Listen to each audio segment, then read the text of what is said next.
밤이 깊어질수록 이집트의 공기는 더 천천히 식어갑니다. 태양이 사라진 뒤에도 모래는 쉽게 열을 놓지 않습니다.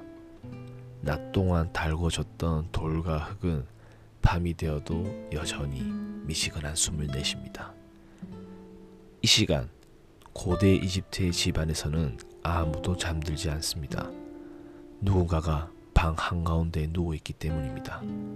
그는 더 이상 숨쉬지 않습니다. 그러나 아직 죽었다고 말할 수는 없습니다. 이집트에서 죽음은 순간이 아니라 과정이었기 때문입니다. 오늘 우리는 한 사람이 죽은 뒤 그가 다시 사회로 돌아오기까지 70일 동안 이어지는 가장 집요한 인간의 노동을 처음부터 끝까지 따라가 보려 합니다. 미라. 우리는 흔히 미라를 보존된 시신이라고 부릅니다. 하지만 이집트인에게 미라는 물건이 아니었습니다. 미라는 계약이었고 기술이었으며 가족의 결단이었고 실패하면 모든 것이 무너지는 위험한 시도였습니다. 그리고 무엇보다 미라는 사후 세계에 들어가기 위한 유일한 신분증이었습니다. 이집트인들은 사람을 이렇게 나누었습니다. 살아있는 동안의 나, 죽은 직후의 나, 그리고 제대로 준비된 뒤의 나. 마지막 상태에 도달하지 못하면 그 영혼은 어디에도 속하지 못했습니다. 그래서 장례는 슬픔의 시간이 아니라 작업 일정이었습니다. 오늘 이 이야기에서는 왕의 미라도 신전의 의식만도 보지 않을 겁니다. 우리는 작업실의 냄새, 도구의 무게, 계약서에 적힌 비용, 기다리는 가족의 시선, 그리고 실제로 실패한 사례들까지 모두 따라갈 겁니다. 그럼 이제 시작하겠습니다.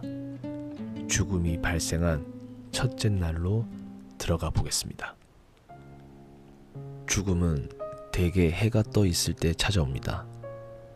이집트의 하루는 태양의 움직임에 맞춰 흘러가고 사람의 생도 그 리듬에서 벗어나지 않습니다. 아침에 숨이 멎었든 한낮에 쓰러졌든 혹은 해가 기울 무렵 조용히 사라졌든 그 순간 집 안의 공기는 눈에 띄게 달라집니다. 먼저 소리가 사라집니다. 그동안 방을 채우던 기침, 발소리, 숨소리 같은 작은 생활의 소음이 한 번에 꺼집니다. 그리고 곧 냄새가 바뀝니다. 이 냄새는 썩은 냄새가 아닙니다. 아직은 아닙니다. 하지만 살아있는 몸에서만 나던 미세한 온기와 습기가 서서히 빠져나가며 방 안에는 조금 다른 공기가 남습니다. 이 변화는 가족이 가장 먼저 알아챕니다. 이집트인들은 죽음을 확인할 때 맥을 재거나 호흡을 세는 방식을 쓰지 않습니다. 대신 몸의 온기, 피부의 색, 그리고 무엇보다 가슴의 움직임이 완전히 멈췄는지를 오랫동안 바라보았습니다. 여기서 중요한 점은 이 순간에 울음이 먼저 나오지 않는 경우가 많았다는 사실입니다. 왜냐하면 이날은 슬퍼할 날이 아니라 결정해야 할 날이기 때문입니다. 1일째의 시신은 아직 미라가 아닙니다. 그리고 이집트인에게 이 상태는 가장 위험한 상태였습니다. 몸은 죽었지만 아직 사후 세계로 가기 위한 어떤 준비도 끝나지 않았기 때문입니다. 이 시기를 이집트인들은 명확히 불안한 상태로 인식했습니다. 영혼, 즉 바와 칸은 아직 떠나지 않았고 몸도 아직 남아 있습니다. 하지만 이 상태가 길어지면 문제가 생깁니다. 부패는 시작되고 몸은 송산되며 그 순간부터 사후 세계에서의 재결합은 불가능해질 수도 있습니다. 그래서 1일째는 애도의 날이 아니라 시간을 벌기 위한 날이었습니다. 죽음이 확인되면 가족은 지체하지 않습니다. 집안에 남아있는 사람 중 가장 나이가 많거나 가장 실물을 잘 아는 사람이 밖으로 나갑니다. 목적지는 하나입니다. 미라 제작자, 즉 장례 전문가의 작업장입니다. 이들은 신전 소속이기도 하고 독립적인 장인 집단이기도 했습니다. 문헌에서는 이들을 단순히 방부 처리자로 번역하지만 실제로는 기술자이자 계약자였습니다. 이때부터 장례는 종교가 아니라 거래가 됩니다. 가족은 다음 질문에 답해야 합니다. 어느 등급의 미라를 원하는가? 전신 보존인가 부분 보존인가? 내장을 모두 처리할 것인가? 아마포는 몇 겹으로 할 것인가? 부족은 포함할 것인가? 이 질문들은 추상적이지 않습니다. 각 질문에는 정확한 비용이 붙어 있습니다. 점토 조각과 파피루스 기록에는 실제 장례 비용이 남아 있습니다. 최상급 미라는 일반 노동자의 수년치 임금에 해당했습니다. 중간 등급은 내장 제거와 기본 방부 처리까지만 포함되고 저가형은 겉만 말리는 방식으로 끝났습니다. 중요한 점은 이 선택이 사후 세계의 지위를 결정한다고 믿었다는 것입니다. 값을 줄이면 영혼의 길도 좁아진다고 사람들은 생각했습니다. 그래서 1일째는 감정의 날이 아니라 계약의 날이었습니다. 계약이 성립되면 작업자들이 집으로 옵니다. 이들은 냄새가 배지 않는 깨끗한 린넨을 들고 옵니다. 시신은 그 자리에서 천으로 덮입니다. 이 순간이 가족이 시신을 직접 만질 수 있는 마지막 순간인 경우가 많았습니다. 이후부터 몸은 가족의 것이 아니라 작업의 대상이 됩니다. 기록에는 이 순간을 이렇게 표현한 문장이 있습니다. 그는 집을 떠났고 아직 길에는 들지 않았다. 떠났지만 아직 도착하지 않은 상태. 이 문장은 일제의 정체를 정확히 보여줍니다. 기록에는 실패한 장례의 흔적도 남아 있습니다. 가족이 비용을 마련하지 못해 하루 이틀을 지체한 경우, 혹은 한여름의 열기 속에서 처리가 늦어진 경우, 작업자들은 시신 인수를 거부했습니다. 이유는 단순합니다. 이미 부패가 시작되면 아무리 기술이 좋아도 완전한 보존은 불가능했기 때문입니다. 이때 가족은 가장 두려운 선택지에 놓입니다. 불안정한 미라를 받아들이거나 혹은 사후 세계의 길을 포기하는 것. 이집트에서 이 선택은 단순한 실패가 아니라 존재의 탈락을 의미했습니다. 해가 완전히 지고 집안에 남은 것은 비어있는 자리와 정리된 바닥뿐입니다. 시신은 이미 떠났고 미라는 아직 시작되지 않았습니다. 1일째는 죽음의 날이 아니라 죽음을 처리하기로 결심한 날이었습니다. 이제부터 남은 69일은 한 인간을 다시 세우기 위한 가장 긴 작업의 시간입니다. 다음은 4일에서 10일째입니다. 이 시기 몸은 처음으로 칼과 도구를 맞이하게 됩니다. 그리고 이때부터 실패는 되돌릴 수 없게 됩니다. 4일째가 되면 시신은 더 이상 사람의 집에 있지 않습니다. 이제 그는 작업장의 바닥 위에 놓여 있습니다. 이곳은 신전의 안쪽일 수도 있고 도시 외곽의 별도 공간일 수도 있습니다. 공통점이 하나 있습니다. 냄새가 다르다는 것입니다. 집안에서 맡았던 인간의 냄새는 이곳에 없습니다. 대신 기름, 수지, 소금, 그리고 오래된 린넨에서 나는 마른 냄새가 공간을 채웁니다. 이 냄새는 장례가 시작되었음을 알리는 가장 확실한 신호였습니다.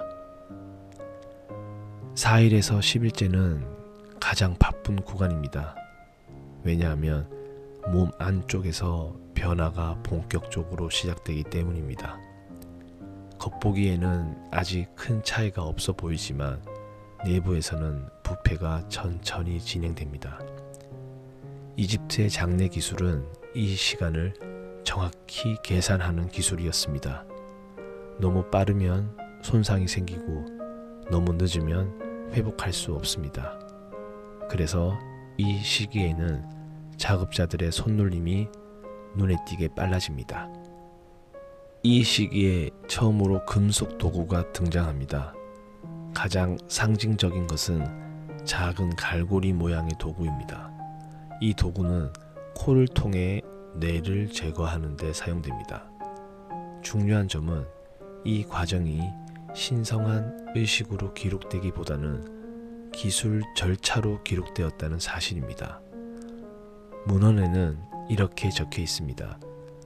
머리는 비워지되 얼굴은 손상되지 않도록 하라. 여기에는 감정도 기도도 없습니다. 오직 결과에 대한 지시만 있습니다. 이 작업이 가장 위험합니다. 조금만 힘을 잘못 주면 얼굴 뼈가 손상되고 그 순간 미라는 실패작이 됩니다. 실제로 얼굴이 찌그러지거나 코가 무너진 미라들이 다수 발견됩니다. 이들은 기술 실패의 흔적입니다. 기록에 남은 실패 사례 중에는 이런 문장이 있습니다. 그의 얼굴은 남았으나 그는 알아볼 수 없게 되었다. 이 문장은 단순한 미용 문제가 아닙니다. 이집트인에게 얼굴은 사후 세계에서 자신을 인식하는 핵심 요소였습니다. 얼굴이 훼손되면 영혼은 몸을 알아보지 못한다고 믿었기 때문입니다. 그래서 이 시기의 작업자는 가장 숙련된 인력이 투입됩니다. 값이 싼 계약일수록 이 단계에서 가장 먼저 문제가 발생했습니다. 뇌 제거가 끝나면 몸은 옆으로 돌려집니다. 복부에 작은 절개가 가해집니다. 이 절개는 의외로 매우 작습니다. 왜냐하면 흉터를 남기지 않는 것이 중요했기 때문입니다. 이 절개를 통해 내장이 하나씩 꺼내집니다. 간, 위, 폐, 장. 이 장기들은 그냥 버려지지 않습니다. 각각 별도의 용기에 담겨 보존됩니다. 이것이 우리가 알고 있는 카노푸스 단지입니다. 이 단지에는 신의 얼굴이 새겨집니다. 이 장면을 가족은 보지 않습니다. 이 단계부터 장례는 완전히 전문가의 영역이 됩니다. 이 기간 동안 가족은 아무것도 할 수 없습니다. 시신은 이미 넘겼고 아직 돌아오지 않았습니다. 그들은 작업장이 보이지 않는 거리에서 기다릴 뿐입니다. 이때 가족이 가장 두려워하는 것은 죽음이 아닙니다. 실패 통보입니다. 손상이 생겼다. 완전한 보존은 어렵다. 이 한 문장이 모든 계획을 무너뜨릴 수 있습니다. 그래서 4일에서 10일째는 가족에게 가장 긴 기다림의 시간입니다. 이 시기가 끝날 무렵 몸은 완전히 비워집니다. 그러나 아직 보존된 것은 아닙니다. 이제부터 가장 긴 과정이 시작됩니다. 11일째가 되면 몸은 이제 더 이상 칼을 맞지 않습니다. 대신 시간을 맞이합니다. 작업장의 한쪽에는 넓고 얇은 석재통들이 놓여 있습니다. 그 안을 채우고 있는 것은 모래도 흙도 아닌 나트론, 이집트 사막에서 얻는 천년 소금입니다. 몸은 이 통 안으로 조심스럽게 옮겨집니다. 이 순간부터 작업은 눈에 띄지 않게 진행됩니다. 그러나 가장 많은 시간이 이 구간에서 소비됩니다. 이집트인들은 몸을 말리는데 왜 하필 40일 가까운 시간을 썼을까요? 이건 상징이 아니라 물리적 계산이었습니다. 사막의 기후, 인체의 수분량, 그리고 부패가 시작되는 속도, 이 모든 조건을 고려했을 때 이 기간이 가장 안정적이었기 때문입니다. 너무 짧으면 속이 남고 너무 길면 피부가 갈라집니다. 그래서 11일에서 50일째는 의식이 아니라 조절의 시간이었습니다. 이 시기 작업장의 냄새는 앞선 단계와는 완전히 다릅니다. 썩는 냄새는 없습니다. 대신 건조한 소금 냄새와 마른 린넨의 냄새가 공간을 채웁니다. 이 냄새는 작업자들에게 중요한 신호였습니다. 냄새가 달라지면 문제가 생긴 겁니다. 그래서 이 기간 동안 작업자들은 매일 통을 확인합니다. 뚜껑을 열고 손으로 만지지는 않습니다. 눈으로, 코로, 그리고 경험으로 상태를 파악합니다. 파피루스에는 이 시기에 대한 구체적인 지침이 남아 있습니다. 글을 덮되 눌러서는 안 된다. 소금은 바꾸되 순서를 지켜라. 여기에는 기도문이 없습니다. 신의 이름도 거의 나오지 않습니다. 이 시기의 문장은 완전히 관리 매뉴얼에 가깝습니다. 이것이 미라 제작이 기술 노동이었다는 가장 분명한 증거입니다. 이 단계에서의 실패는 겉으로는 성공처럼 보일 수 있습니다. 몸은 잘 말라있고 형태도 유지되어 있습니다. 하지만 너무 건조해진 경우 피부는 얇은 껍질처럼 갈라집니다. 이런 미라는 붕대를 감는 순간 손상됩니다. 기록에는 이런 사례도 남아 있습니다. 그의 살은 남았으나 감쌀 수 없었다. 이 문장은 작업이 여기서 끝나지 않는다는 사실을 말해줍니다. 11일에서 50일째 동안 가족은 거의 아무 소식도 듣지 못합니다. 이 시기에는 성공도 실패도 아직 확정되지 않았기 때문입니다. 이 기다림은 초반의 기다림과 다릅니다. 처음에는 불안이 컸다면 이제는 확신 없는 희망이 남습니다. 가족은 이미 비용을 지불했고 되돌릴 수 없습니다. 그래서 이 시기는 가장 조용하지만 가장 무거운 시간입니다. 흥미로운 점은 이 기간 동안 사회는 아무 반응도 보이지 않는다는 사실입니다. 장례는 아직 시작되지 않았고 평가는 아직 이루어지지 않습니다. 이 침묵은 의도된 것입니다.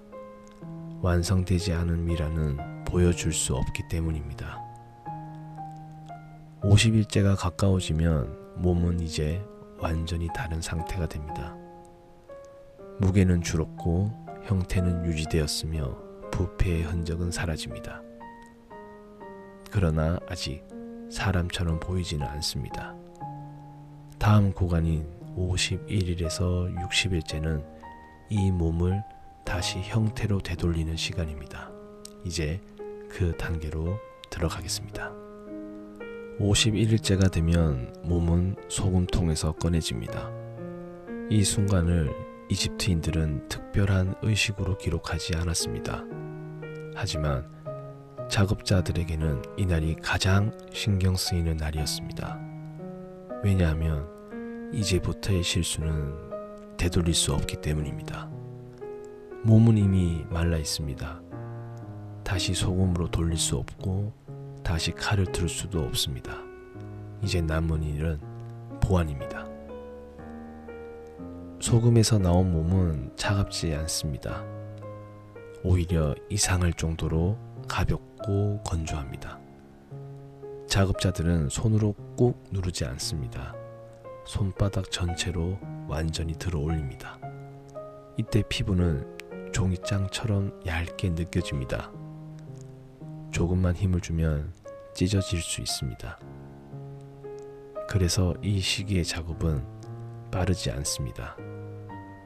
느리고 반복적이며 무엇보다 조심스럽습니다. 이제 몸 안의 빈 공간을 채워야 합니다. 사용되는 것은 천조각, 톱밥, 향료를 섞은 수지입니다. 이 재료들은 그냥 채워 넣는 것이 아닙니다. 각각 역할이 있습니다. 천은 형태를 잡고 톱밥은 습기를 조절하며 수지는 내부를 고정합니다. 이 조합이 맞지 않으면 시간이 지나 몸이 주저앉습니다. 실제로 내부 충전이 부족한 미라는 수십 년 뒤 가슴이 꺼진 채 발견되기도 합니다. 이 단계에 대한 기록은 놀라울 정도로 구체적입니다. 그의 배를 채우되 가하지 않게 하라. 팔은 몸에 가깝게 두되 자연스러움을 잃지 말라. 이 문장들은 조각가의 지침에 가깝습니다. 이집트의 미라 제작은 보존이 아니라 재구성이었음을 이 지점에서 분명히 드러냅니다. 기록에는 이런 실패도 남아 있습니다. 그는 무너질 염려는 없었으나 사람이 아니게 되었다. 너무 많이 채우면 형태는 유지되지만 자연스러움이 사라집니다. 이런 미라는 붕대를 감고 나면 인형처럼 보입니다. 이집트인에게 이건 치명적인 문제였습니다. 사후 세계에서 신들은 형태가 있는 자를 알아보지만 형태가 가장된 자를 사람으로 보지 않는다고 믿었기 때문입니다. 이 시기부터 가족은 처음으로 완성된 모습을 상상합니다. 아직 보지는 못했지만 이제는 실패하지는 않았다는 확신이 생깁니다. 그래서 다음 질문을 떠올립니다. 붕대는 몇 겹일까? 얼굴은 얼마나 남아있을까? 장례에서 사람들은 뭐라고 말할까? 이 질문들은 슬픔의 질문이 아니라 사회적 질문입니다. 51일에서 60일째는 아직 공개되지 않지만 평판이 준비되는 시기입니다. 이제 미라는 보여질 존재가 됩니다. 잘못된 형태는 가족의 선택으로 돌아갑니다. 그래서 이 단계는 기술자만의 시간이 아니라 가족의 명예가 조용히 걸린 시간입니다. 60일째가 되면 몸은 다시 사람의 형태를 갖춥니다. 그러나 아직 사회로 나갈 수는 없습니다. 이제 남은 것은 가장 상징적인 작업, 61일에서 69일째 몸에 의미를 입히는 시간입니다. 다음으로 그 구간으로 들어가겠습니다. 61일째가 되면 작업장은 다시 바빠집니다. 이제까지 가정이 몸을 살리는 기술이었다면 이 시기부터는 몸을 읽히게 만드는 작업이 시작됩니다. 이집트에서 사후 세계는 형태만으로 통과할 수 없었습니다. 몸은 누구인지 말할 수 있어야 했고 어디로 가는지 보여줘야 했으며 무엇을 지켰는지 증명해야 했습니다. 그 역할을 맡는 것이 붕대와 부적입니다. 붕대는 단순히 몸을 고정하는 천이 아닙니다. 각 붕대는 순서와 위치가 정해져 있습니다. 발부터 시작해 다리, 허리, 가슴, 팔, 목, 얼굴. 이 순서는 해부학이 아니라 세계관의 순서였습니다. 이집트인들은 몸을 아래에서 위로 사후 세계를 향해 이동한다고 믿었습니다. 그래서 붕대를 감는 순서가 곧 영혼의 이동 경로였습니다. 붕대를 감는 중간중간 작업자들은 작은 물건을 끼워 넣습니다. 이것이 부적입니다. 가장 많이 쓰인 것은 심장 스카라베, 호루스의 눈, 그리고 작은 상형 문자가 새겨진 판입니다. 이 부적들은 장식이 아니었습니다. 기록에는 이렇게 적혀 있습니다. 그의 심장이 그를 배신하지 않게 하라. 사후세계에서 심장은 재판을 받습니다. 부적은 그 재판에서 증언을 돕는 장치였습니다. 값이 싼 장내에는 이 부적이 빠지거나 가짜 재료로 대체됩니다. 이 차이는 가족이 선택한 계약의 결과였습니다. 이 시기에는 얼굴에 마지막 손질이 들어갑니다. 눈에는 린넨과 수지를 섞어 형태를 잡고 입술은 살짝 다물어 줍니다. 이 표정은 우연이 아닙니다. 이집트 미라의 얼굴이 대체로 차분한 이유는 사후 세계에 들어가는 자는 두려움이 없어야 한다고 믿었기 때문입니다. 그래서 찡그린 얼굴, 벌어진 입은 피해야 했습니다. 기록에는 이런 실패도 남아 있습니다. 그는 보존되었으나 말하지 못했다. 이 문장은 부적의 배치가 잘못되었거나 붕대 순서가 어긋났음을 뜻합니다. 이런 미라는 형태는 완전하지만 사후 세계에서 자신을 증명하지 못한다고 여겨졌습니다. 그래서 61일에서 69일째는 기술보다 지식이 더 중요한 시기였습니다. 이 시기부터 가족은 장례를 상상합니다. 누가 올지, 누가 볼지, 어떤 말을 들을지. 미라는 이제 집으로 돌아올 존재가 됩니다. 그래서 이 시기는 기다림이 아니라 준비의 시간입니다. 붕대와 부적은 개인의 신앙이지만 그 배치는 사회가 읽는 언어였습니다. 사람들은 장례에서 미라를 보며 이렇게 판단했습니다. 이 집안은 준비되어 있는가? 이 사람은 질서를 지켰는가? 이 죽음은 정당한가? 의미는 이미 공적인 것이었습니다. 69일째가 되면 미라는 완성됩니다. 그러나 아직 끝나지 않았습니다. 마지막 하루 70일째, 이 미라는 다시 사회로 돌아옵니다. 이제 그날로 들어가 보겠습니다. 70일째입니다.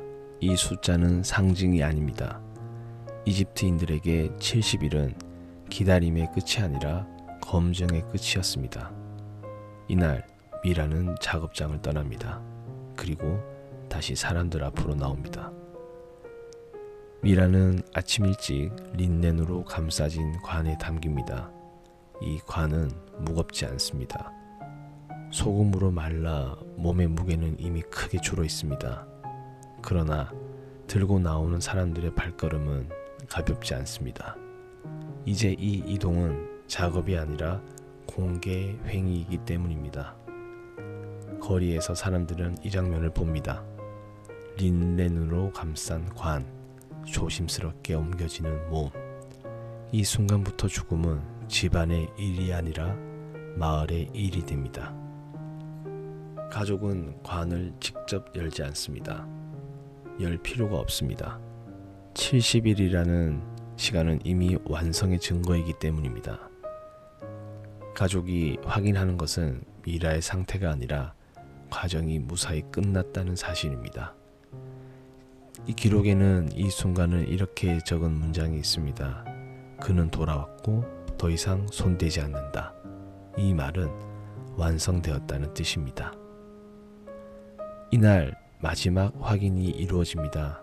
처음 1일째에 작성했던 계약서가 다시 꺼내집니다.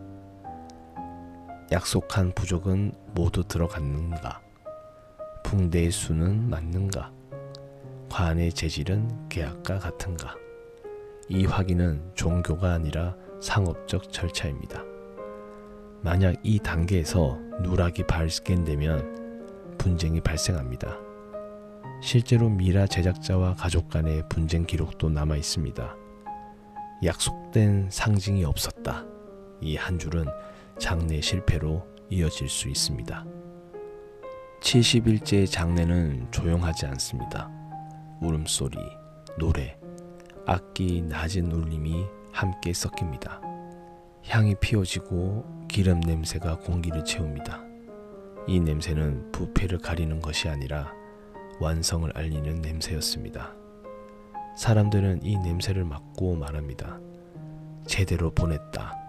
이 말은 위로가 아니라 평가입니다. 70일째 이후 이 죽음은 이야기가 됩니다. 어떤 장례였는지, 누가 참여했는지, 어떤 부적이 보였는지. 이 정보는 사람들 사이에서 오래 남습니다. 잘 치러진 장례는 가문의 신뢰가 되고 부실한 장례는 오랫동안 회자됩니다. 그래서 70일째는 죽음의 끝이 아니라 평판의 시작이었습니다. 기록에는 70일을 채우지 못한 장례도 남아 있습니다. 전염병, 전쟁, 가난 이런 이유로 가정이 단축된 경우 사람들은 그 죽음을 조용히 처리했습니다. 크게 알리지 않았고 행렬도 줄였습니다. 이것은 불운이 아니라 불완전함으로 여겨졌습니다. 중요한 질문이 남습니다. 왜 이집트인들은 미라를 다시 사회로 돌려보냈을까요? 그 이유는 단순합니다.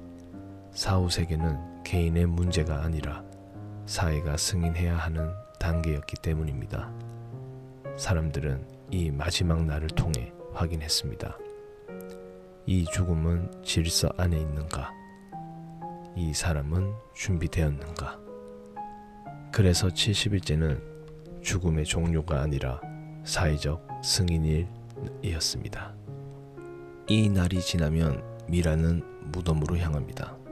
그리고 사후세계로 떠납니다. 그러나 이집트인에게 중요한 것은 그 이유가 아니라 여기까지 왔다는 사실이었습니다. 한 사람이 죽은 뒤 70일 동안 완전히 다시 만들어졌다는 것.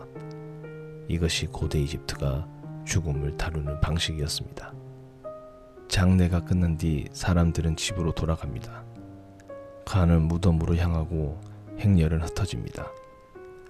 70일 동안 이어졌던 작업의 소리와 냄새, 기다림과 계산, 불안과 확신은 조용히 자리를 떠납니다.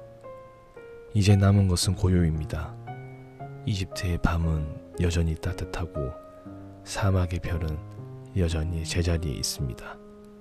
하지만 이 집안에서, 이 가족의 기억 속에서 죽음은 전과 같은 의미가 아닙니다. 이집트인들은 죽음을 피하려 하지 않았습니다. 대신 관리했습니다. 죽음이 발생하면 울기보다 일정을 확인했고 감정을 터뜨리기보다 계약을 체결했으며 신에게 매달리기보다 도구를 준비했습니다. 이건 차가운 태도가 아닙니다. 이건 죽음을 현실로 받아들이는 방식이었습니다. 미라는 기적이 아닙니다. 기술이 없고 노동이 없고 실패 가능성이 늘 열려있던 위험한 시도였습니다. 그래서 이집트의 장래에는 항상 두려움이 함께 있었습니다. 시간이 부족하면 어쩌나, 비용이 부족하면 어쩌나, 기술이 실패하면 어쩌나. 이 두려움은 죽음 때문이 아니라 제대로 보내지 못할까봐 생긴 것이었습니다. 우리는 종종 이집트 미라를 보며 이렇게 말합니다. 영원히 살고 싶었던 사람들. 하지만 이집트인들은 영혼을 욕망하지 않았습니다. 그들이 원한 것은 질서 안에서 사라지는 것이었습니다. 혼란스럽게 떠나는 것도 아니고 버려진 채 남긴 것도 아닌 정해진 순서를 따라 정해진 시간만큼 준비된 뒤 떠나는 것. 그것이 그들이 생각한 좋은 죽음이었습니다. 70일이라는 시간은 신비로운 숫자가 아닙니다. 그건 사람의 몸이 자연스럽게 변하는 데 필요한 시간이고 사회가 한 죽음을 받아들이는 데 필요한 시간이며 가족이 상실을 현실로 전환하는 데 필요한 시간이었습니다. 그래서 이집트의 장례는 죽은 이를 위한 것이었으며 동시에 살아있는 이들을 위한 구조이기도 했습니다. 오늘날 우리는 죽음을 최대한 멀리 두려 합니다. 병원 뒤로 숨기고 절차로 분리하고 가능하면 보지 않으려 합니다. 하지만 이집트인들은 죽음을 가장 가까이에 두었습니다. 집안에서 시작해 작업장을 거쳐 거리와 마을을 지나 공동체 전체가 그 가정을 함께 보았습니다. 죽음을 개인의 불행이 아니라 사회가 처리해야 할 사건으로 인식했기 때문입니다. 미라는 그 결과물일 뿐입니다. 진짜 중요한 것은 그들이 시간을 다루는 방식이었습니다. 서두르지 않고 생략하지 않고 단축하지 않고 정해진 시간을 끝까지 사용하는 것. 이집트인들은 그렇게 죽음을 생활의 일부로 만들었습니다. 지금 이 순간에도 사막의 모래 아래에는 여전히 그 시간의 흔적들이 남아 있습니다. 완벽한 미라도 있고 실패한 미라도 있으며 미완으로 끝난 흔적도 있습니다. 그 모든 것은 하나의 사실을 말해줍니다. 죽음은 언제나 불안정하지만 그 불안전함을 어떻게 다루느냐는 선택의 문제라는 것. 이집트인들은 그 선택을 70일이라는 시간으로 답했습니다. 그리고 그 시간은 지금까지도 우리에게 질문을 던집니다. 우리는 죽음을 어떻게 다루고 있는가? 피하고 있는가? 아니면 정면으로 바라보고 있는가? 이 질문은 고대의 것이지만 아직 끝나지 않았습니다. 오늘은 여기까지입니다. 지금까지 세계사 민낯이었습니다. 감사합니다.